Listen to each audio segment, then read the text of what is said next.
नमस्कार बच्चों। इस नए साल में आप सबका हार्दिक स्वागत और अभिनंदन है।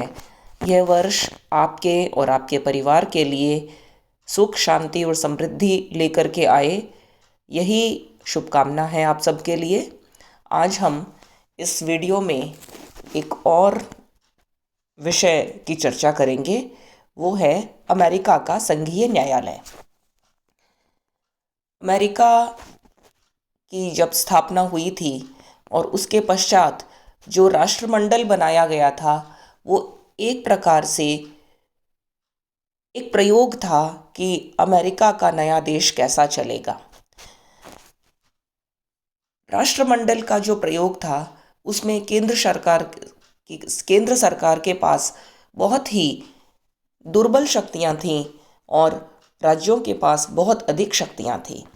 जब राज्यों के विभिन्न झगड़े होते थे तो उन झगड़ों का समाधान करने वाली कोई भी केंद्रीय न्यायपालिका नहीं थी और ऐसा लगता था कि ये राज्य आपस के झगड़ों में ही लड़ कर के इस अमेरिका के राष्ट्रमंडल को समाप्त कर देंगे।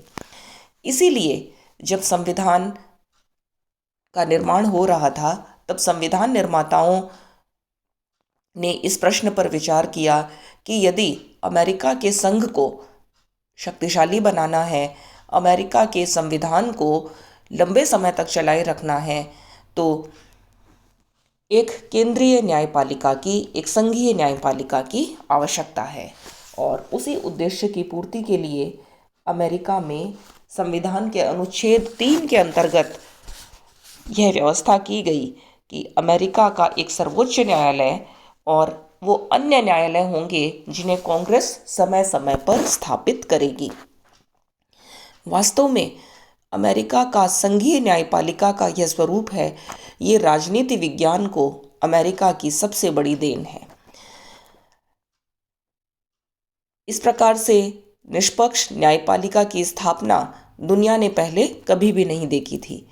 पहले राजा स्वयं व्यवस्थापिका होता था, वही कार्यपालिका होता था और वही न्याय का कार्य भी संपन्न करता था।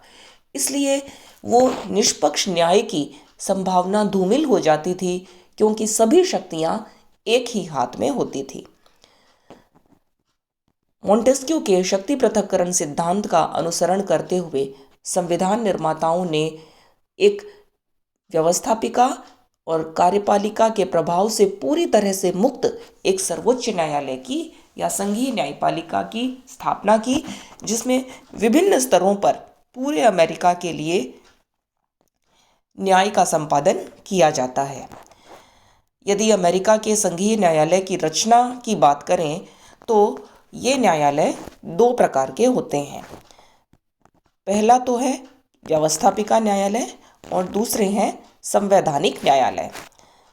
नाम से ही पता चल रहा है कि व्यवस्थापिका न्यायालय वे न्यायालय होते हैं जिनकी स्थापना कांग्रेस के द्वारा अपने कानूनों के माध्यम से की जाती है। कांग्रेस अपनी विधायिनी शक्ति के द्वारा इनकी स्थापना करती है।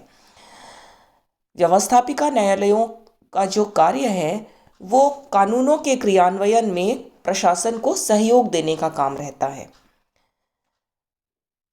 बहुत सारे आर्थिक, वाणिज्यिक और अमेरिका के विश्वव्यापी व्यापार को देखते हुए अंतर्राष्ट्रीय व्यापार के क्षेत्र में भी बहुत सारे मामले ऐसे होते हैं जिनमें आर्थिक झगड़ों की गुंजाइश रहती है। यदि ये सभी मामले अमेरिका के सर्वोच्च न्यायालय के पास यदि चले जाएंगे तो सर्वोच्च न्यायालय अपने मुख्य कार्य को पूरा नहीं कर पाएगा। अपने संविधान की रक्षा संबंधी जो मुख्य कार्य है वो कार्य उसके द्वारा ठीक से संपादित नहीं हो पाएगा।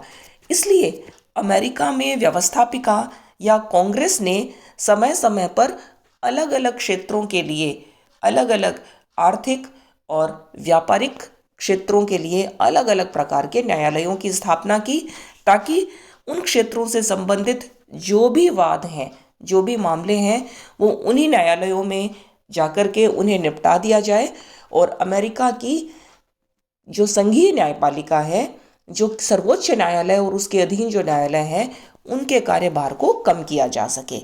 और इसी उद्देश्य से एक प्रकार से ये प्रशासन के कार्य को न्यायपालिका में भेजने से रोकना है और प्रशासनिक झगड़ों का निपटारा प्रशासन के स्तर पर ही करने के समान है। ये जो न्यायालय हैं कांग्रेस के द्वारा जो स्थापित किए गए, ये 4 प्रकार के न्यायालय अमेरिका में हैं। पहला है दावा न्यायालय या कोर्ट ऑफ क्लेम्स। ये वो न्यायालय हैं जिनके द्वारा यदि नागरिकों की कोई केंद्र सरकार के विरुद्ध कोई दावे होते हैं, नागरिकों को ऐसा लगता है कि केंद्र सरकार के किन्हीं सरकारी विभागों ने उनके अधिकारों का हनन किया है अपने कानूनों के माध्यम से, तो संघीय शासन के खिलाफ जितने भी दावे नागरिकों के द्वारा किए जाते हैं उनको इन दावा न्यायालयों में प्रस्तुत किया जाता है। दूसरा है आयात निर्यात शुल्क न्यायालय। अमेरिका क्योंकि दुनिया का सबसे शक्तिशाली आर्थिक दृष्टि से महत्वपूर्ण देश है, दुनिया की सबसे बड़ी अर्थव्यवस्था है अमेरिका, और अमेरिका के आयात निर्यात के जो आर्थिक संबंध हैं वो पूरी दुनिया के देशों के साथ चलते हैं। आयात निर्यात से संबंधित जो विभिन्न प्रकार के मामले हो सकते हैं, जो कस्टम ड्यूटी लगाई जाती है, इसलिए उनका नाम ही है कोर्ट ऑफ कस्टम। तो आयात निर्यात शुल्क से संबंधित जो विभिन्न मामले हो सकते हैं, शुल्क एकत्र करने वाले अधिकारी यदि अन्यायपूर्ण शुल्क एकत्रित करते हैं, या ये जो शुल्क एकत्र करने वाले अधिकारी किसी प्रकार का अन्य आपराधिक या अन्यायपूर्ण कार्य करते हैं, तो उनके विरुद्ध जो अपीलें हैं उन्हें सुनने का कार्य आयात निर्यात शुल्क न्यायालय कर देते हैं।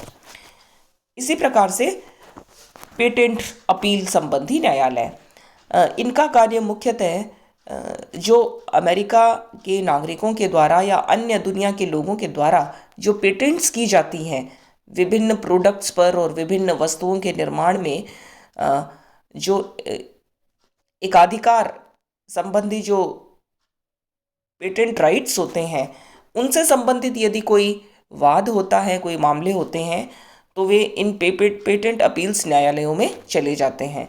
और चौथे हैं कर न्यायालय, अर्थात करों से संबंधित कोई मामले होते हैं, यदि केंद्र सरकार के द्वारा लगाए गए करों में यदि कोई अन्यायपूर्ण कर है या नागरिक किसी प्रकार के कर देने में सक्षम नहीं है और उन पर अधिक कर लगा दिया गया है, उससे संबंधित जो भी वाद है वो इन टैक्स कोर्ट्स में या कर न्यायालय में चले जाते हैं। तो इस तरह से ये हमने देखा कि व्यवस्थापिका के द्वारा स्थापित ये जो न्यायालय हैं, ये मुख्यतः आर्थिक और वाणिज्यिक मामलों की सुनवाई के लिए हैं और इनकी प्रकृति पूरी तरह से आर्थिक है। इनका देश के संविधान और उसके कानूनों से कोई सीधा संबंध नहीं होता है। दूसरे प्रकार के जो न्यायालय होते हैं वो है संवैधानिक न्यायालय। न्याय का मुख्य कार्य जिसके लिए हम न्याय को जानते हैं, वो कार्य इन न्यायालयों के द्वारा किया जाता है, अर्थात देश के इसका संविधान और उसके अंतर्गत जितने भी कानून बने होते हैं उन कानूनों का पालन करना नागरिकों का कर्तव्य है। देश के अंदर स्थापित सभी संगठनों का दायित्व है कि संविधान के अनुसार बने कानूनों का पालन किया जाए, किंतु यदि कुछ लोग उनका पालन नहीं करते, यदि सरकारें संविधान के अनुरूप कार्य नहीं करती हैं, तो उन कानूनों को अवैध घोषित करना, संविधान की रक्षा करना, संविधान की सर्वोच्चता को बनाए रखना, इस मुख्य भाव के द्वारा संवैधानिक न्यायालयों की स्थापना की जाती है। संक्षेप में देखते हैं कि हम देखें यदि कि व्यवस्थापिका न्यायालय और संवैधानिक न्यायालयों में क्या भिन्नताएं हैं, तो पहली भिन्नता तो यही है कि इनको उत्पत्ति के स्रोत में अंतर होता है। संवैधानिक न्यायालयों की स्थापना स्वयं संविधान के द्वारा स्थापित शक्ति संविधान के अनुच्छेद 3 के अंतर्गत की जाती है, जबकि व्यवस्थापिका न्यायालयों को कांग्रेस सुविधा के अनुसार समय समय पर आने वाली आवश्यकताओं के अनुसार उनको स्थापित कर देती है। दूसरा, यदि इनके क्षेत्राधिकार की बात करें तो व्यवस्थापिका न्यायालयों का क्षेत्राधिकार मूलतः वाणिज्यिक और आर्थिक होता है, जबकि संवैधानिक न्यायालयों का जो क्षेत्राधिकार है वो संवैधानिक होता है, संविधान और उसके अधीन बने कानूनों की पालना से संबंधित होता है। न्यायाधीशों की यदि बात करें तो संवैधानिक न्यायालय के जो न्यायाधीश हैं उनकी नियुक्ति उनके आजीवन की जाती है, अर्थात वे जीवन पर्यंत न्याय का कार्य कर सकते हैं। वे अपनी मृत्यु से पूर्व जब तक स्वस्थ हैं, जब तक ठीक प्रकार से न्याय का कार्य कर सकते हैं, उन्हें ऐसा करने के लिए योग्यता दी गई है। किंतु व्यवस्थापिका न्यायालयों में जो न्यायाधीश हैं वो एक प्रकार के प्रशासनिक अधिकारी ही होते हैं और उन्हें केवल कुछ कुछ समयांतराल के लिए ही व्यवस्थापिका में इन न्यायालयों में न्यायाधीश बनाया जाता है। अब हम सिलसिलेवार व्यवस्थित रूप से अमेरिका के संवैधानिक न्यायालयों की चर्चा करेंगे। संविधान के अनुच्छेद 3 के द्वारा इन संवैधानिक न्यायालयों को 3 श्रेणियों में बांटा गया है। पहला है जिला न्यायालय, दूसरा है संघीय अपील न्यायालय या सर्किट कोर्ट्स भी उनको कहते हैं, डिस्ट्रिक्ट कोर्ट, सर्किट कोर्ट, और तीसरा है सर्वोच्च न्यायालय, जो कि पूरे अमेरिका के लिए एक है। इनको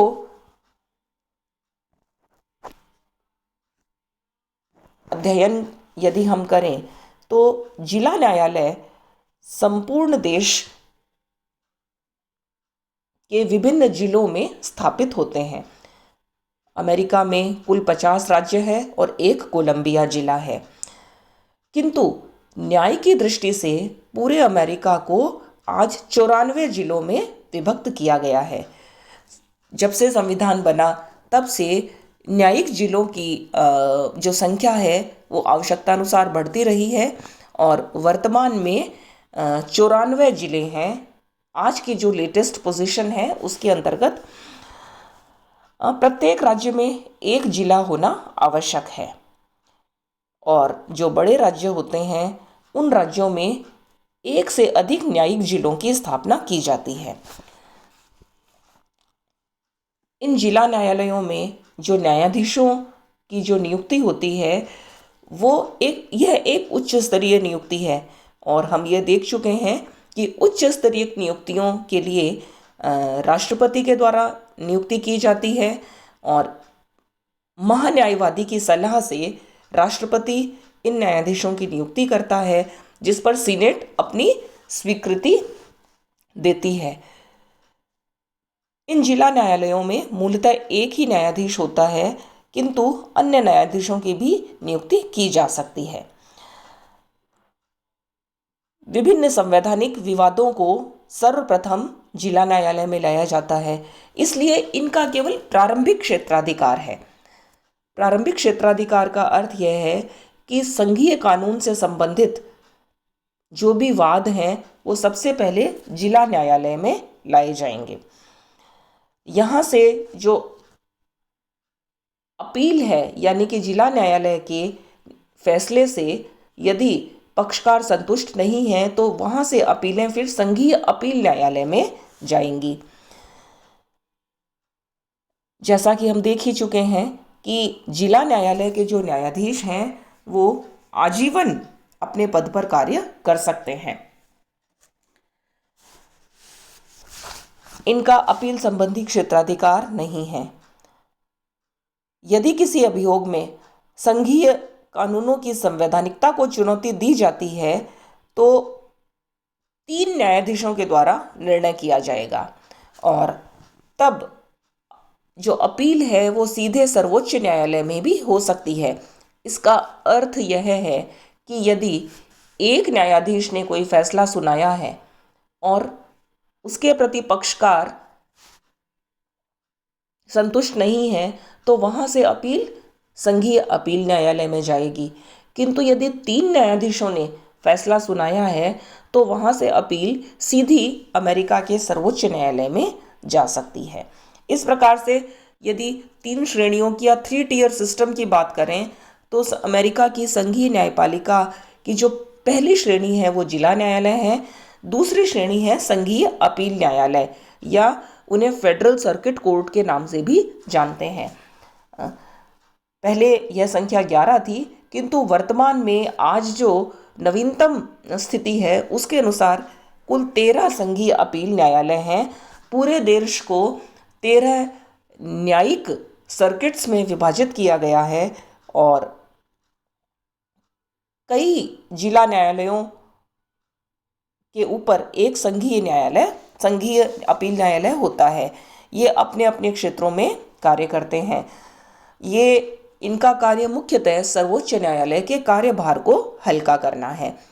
इनकी नियुक्ति भी राष्ट्रपति के द्वारा महान्यायवादी के परामर्श से की जाती है और सीनेट के द्वारा उसका अनुसमर्थन या उसकी पुष्टि आवश्यक है। इन न्यायालयों का कोई प्रारंभिक क्षेत्राधिकार नहीं होता है, अर्थात इनका कार्य सिर्फ और सिर्फ अपील जिला न्यायालयों से आने वाली अपीलों को सुनना इनका क्षेत्राधिकार है। ये संघीय न्यायिक अभिकरणों से आने वाले वाद को भी सुलझाते हैं। यहाँ मुख्यतः 3 से 6 न्यायाधीश होते हैं और वो अपील का कार्य करते हैं।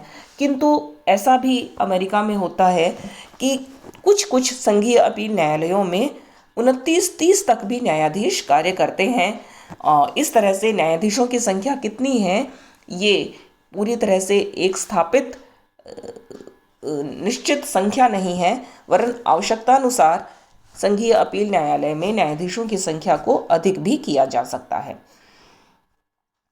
तीसरा और सबसे मुख्य जो सर्वोच्च न्यायालय है वो एक सर्वोच्च न्यायालय है जो पूरे देश के न्यायपालिका के सर्वोच्च केंद्र पर स्थित है। सर्वोच्च न्यायालय की जो संगठन की यदि बात करें तो इसको संगठन को निर्धारित करने का अधिकार व्यवस्थापिका को या कांग्रेस को दिया गया है और समय समय पर न्यायाधीशों की संख्या में यदि परिवर्तन करना है, उनके वेतन भत्तों में परिवर्तन करना है, ये सारा कार्य कांग्रेस के द्वारा किया जाएगा। न्यायाधीशों की जो संख्या है वो संविधान निर्माण के समय 9 निश्चित की गई थी और आज तक भी वो 9 ही चल रही है, अर्थात एक मुख्य न्यायाधीश और 8 अन्य न्यायाधीश सर्वोच्च न्यायालय में हैं। न्यायाधीशों की जो नियुक्ति है वो राष्ट्रपति के द्वारा की जाती है, जिस पर सीनेट की पुष्टि की आवश्यकता होती है। लेकिन सीनेट यदि चाहे तो इन नियुक्तियों को रद्द भी कर सकती है और ऐसा भूतकाल में हुआ भी है। न्यायाधीशों का कार्यकाल सदाचार पर्यंत होता है, अर्थात यदि वो ठीक प्रकार से कार्य करते हैं तो अपनी मृत्यु पर्यंत भी स्वस्थ रहने तक कार्य कर सकते हैं। किंतु यदि उन्होंने सर्वोच्च न्यायालय में 10 वर्ष तक कार्य कर लिया है या 70 वर्ष की आयु तक कार्य कर लिया है, उसके पश्चात वे अवकाश ग्रहण कर सकते हैं पूर्ण वेतन सहित।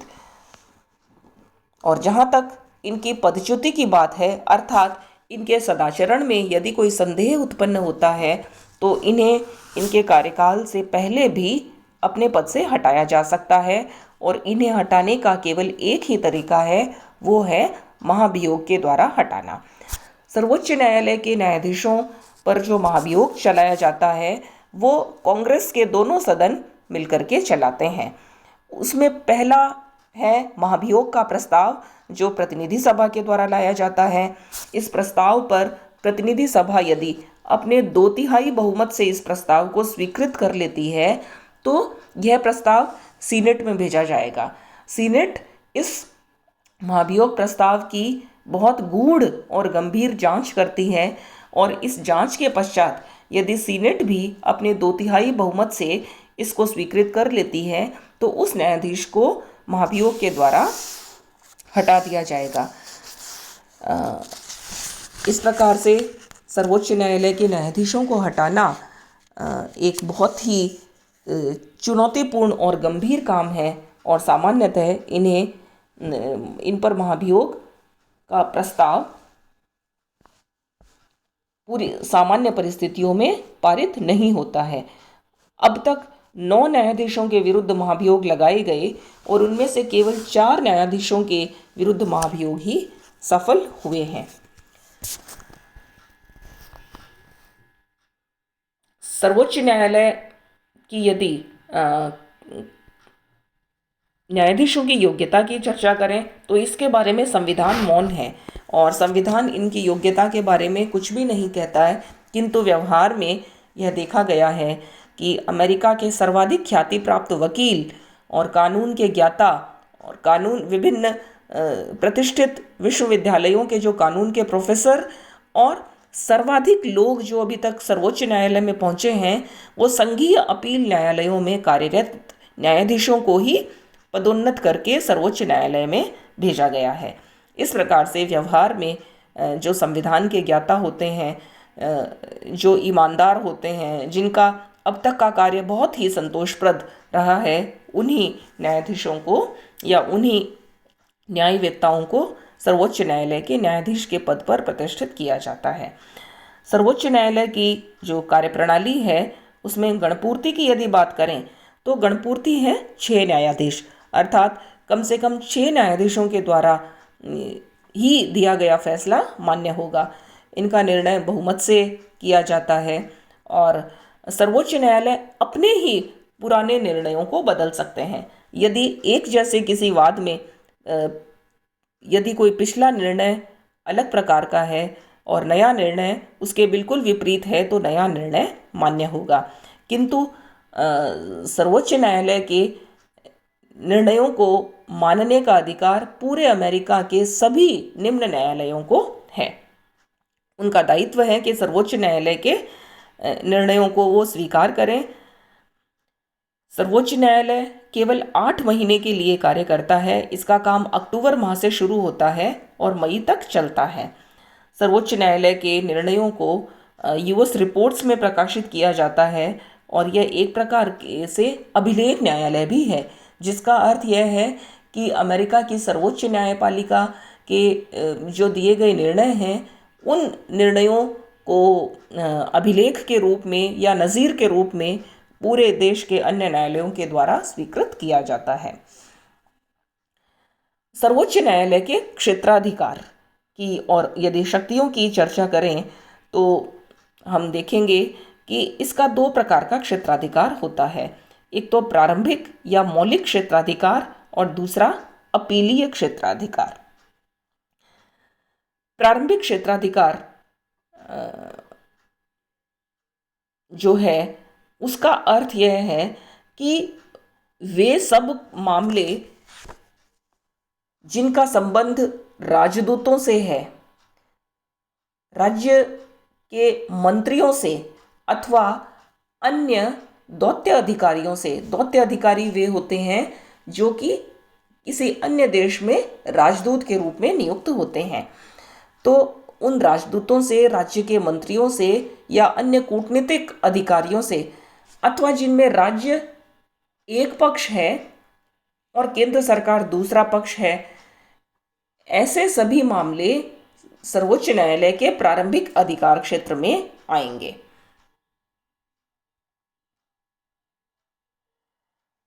इस यदि वाक्य को देखें तो इसका सीधा सा अर्थ यही है कि सर्वोच्च न्यायालय के प्रारंभिक क्षेत्राधिकार में केंद्र सरकार के जो अधिकारी और मंत्री हैं, यदि वो लिप्त हैं या ऐसे सभी मामले जिनमें अमेरिका के जो 50 राज्य हैं वो राज्य आपस में यदि उनका कोई मामला है या उन राज्यों का यदि केंद्र सरकार के साथ कोई मामला है, तो ऐसे मामले सीधे सबसे पहले सर्वोच्च न्यायालय में ही लाए जाएंगे।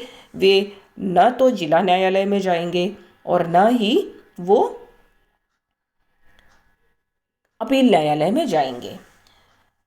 यहाँ पर हमें यह भी जानना ज़रूरी है कि अमेरिका में संघात्मक शासन व्यवस्था है और इस संघात्मक शासन व्यवस्था के अंतर्गत वहाँ पे दोहरी न्याय व्यवस्था है, जिसका अर्थ यह है कि अमेरिका के प्रत्येक राज्य का अपना एक सर्वोच्च न्यायालय होता है। हर राज्य का अपना एक सर्वोच्च न्यायालय और पूरे देश का एक सर्वोच्च न्यायालय। इसलिए सभी राज्यों के अपने अपने सर्वोच्च न्यायालय होते हैं। इन राज्यों के आपसी झगड़ों को इन राज्यों के न्यायालयों में नहीं भेजा जा सकता। यदि दो राज्यों के बीच में कोई झगड़ा है तो उससे संबंधित जो मामला है वो सीधा अमेरिका के सर्वोच्च न्यायालय में ही ले जाया जा सकेगा। तो इस प्रकार से हम देख सकते हैं कि संघ क्षेत्र से संबंधित जो भी मामले हैं वे सर्वोच्च न्यायालय के प्रारंभिक क्षेत्राधिकार से संबंधित होते हैं। दूसरा है सर्वोच्च न्यायालय का अपीलीय क्षेत्राधिकार। नाम से ही हम जानते हैं कि ऐसे मामले जो किसी निचली अदालत में पहले गए हैं किंतु वहाँ पे यदि पक्षकार संतुष्ट नहीं है तो वो सर्वोच्च न्यायालय में आ सकते हैं। ये अधिकांश मामले संघीय अपील न्यायालय से ही आते हैं। जो 13 सर्किट कोर्ट बने हुए हैं वहाँ से उनके विरुद्ध जो अपीलें हैं वो सर्वोच्च न्यायालय में आएंगी। सर्वोच्च न्यायालय में मुख्यतः 2 जगहों से अपीलें आती हैं। पहला तो राज्यों के जो सर्वोच्च या उच्च न्यायालय हम कह सकते हैं, राज्यों के उच्च न्यायालयों से, और दूसरे संघीय अपील न्यायालय से। मुनरो ने सर्वोच्च न्यायालय के अपीलीय क्षेत्राधिकार को स्पष्ट करते हुए ये कहा है, उसके न्याय क्षेत्र को परिभाषित किया है और उसके अनुसार राज्य के यदि उच्चतम न्यायालय ने राज्य के किसी ऐसे कानून को वैध घोषित कर दिया है जिस पर संघीय संविधान के विरुद्ध होने का आरोप है। दूसरा, राज्य के उच्चतम न्यायालय ने किसी संघीय कानून या संधि को अवैध घोषित कर दिया है। और तीसरा, राज्य के उच्चतम न्यायालय ने अपील की अनुमति दे दी हो। इसको हम थोड़ा सा फिर ठीक से यदि समझने का प्रयास करें, ये बहुत सरल है किंतु पहली बार देखने में हमें बहुत कंफ्यूजिंग लग सकता है। इसका सीधा सा अर्थ यह है कि सर्वोच्च न्यायालय में अपीलें कौन से मामले में जाएगी। सर्वोच्च न्यायालय में राज्यों से उन मामलों में अपील की जा सकेगी जबकि पहली जो बात है वो ये है कि राज्य के उच्चतम न्यायालय ने राज्य के कानून को तो उस राज्य के कानून को तो वैध घोषित कर दिया और राज्य का वह कानून केंद्र के किसी कानून के विरुद्ध है। अब यहाँ स्थिति यह है कि यदि एक ही विषय में राज्य का कानून भी है और केंद्र का कानून भी है, यदि राज्य का कानून केंद्रीय कानून के विरुद्ध है तो वो अवैध घोषित होना चाहिए और यह मामला सर्वोच्च न्यायालय में जाएगा। दूसरा, यदि कोई संघीय कानून यदि राज्य के उच्चतम न्यायालय के द्वारा अवैध घोषित कर दिया गया हो, वह भी उसको अधिकार नहीं है। कहने का अर्थ यह है कि केंद्रीय व्यवस्थापिका के द्वारा बनाया गया कोई भी कानून सर्वोच्च कानून है। राज्य के उच्च न्यायालयों को यह अधिकार नहीं है कि वो व्यवस्थापिका के द्वारा बनाए गए कानूनों को अवैध कर दे। उनको यह भी अधिकार नहीं है कि उन कानूनों से असंगत राज्य के कानूनों को वो वैध घोषित कर दें। इस तरह से इनसे संबंधित जो मामले हैं वो सीधे सर्वोच्च न्यायालय के पास जाएंगे। और तीसरा, कि यदि उच्चतम न्यायालय स्वयं ऐसा मानता है कि यह इसमें इतना गंभीर प्रश्न निहित है और वह स्वयं अपील की अनुमति सर्वोच्च न्यायालय में जाने के लिए दे देता है। इस प्रकार से जो अपीलीय क्षेत्राधिकार है सर्वोच्च न्यायालय का, उसके अध्ययन से ये पता चलता है कि अपील के मामले में सर्वोच्च न्यायालय का मुख्य कार्य देश के संविधान की और उसके अनुसार बने हुए कानूनों की रक्षा करना है। अगला जो मुख्य क्षेत्राधिकार है जिसने अमेरिका के सर्वोच्च न्यायालय की गरिमा में और उसकी शक्तियों में सर्वाधिक वृद्धि की है, वो है न्यायिक पुनरावलोकन। इसका विस्तार से अध्ययन हम अगले वीडियो में करेंगे। धन्यवाद।